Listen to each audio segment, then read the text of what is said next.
पाटण तालुक्यातील मुंद्रुणकोळे जिल्हा परिषद गटात शिवसेनेकडून सर्वात तरुण 22 वर्षीय मृणाल महेश पाटील या महाविद्यालयीन युवतीला जिल्हा परिषदेची उमेदवारी दिली आहे। गावोगावच्या प्रचारात तिला मोठा प्रतिसाद देखील मिळत आहे। शंभूराज देसाई यांनी केलेल्या विकास कामांच्या जोरावर आपल्यासह पाटण तालुक्यातील सर्व उमेदवार निवडून येतील असा विश्वास मृणाल पाटील यांनी व्यक्त केला।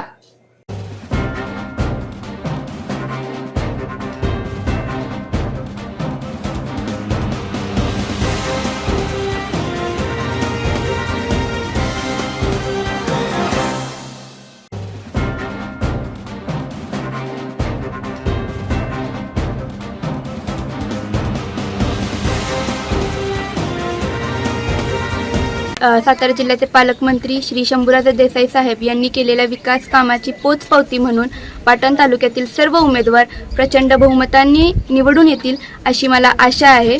मी कुमारी मृणाल महेश पाटील या पाटण तालुक्याची लेक म्हणून प्रचंड बहुमतांनी मला तुम्ही सर्वांनी प्रतिसाद दिलाय आणि ते प्रचंड मतांनी मला निवडून द्या अशी मी सर्वांना विनंती करते।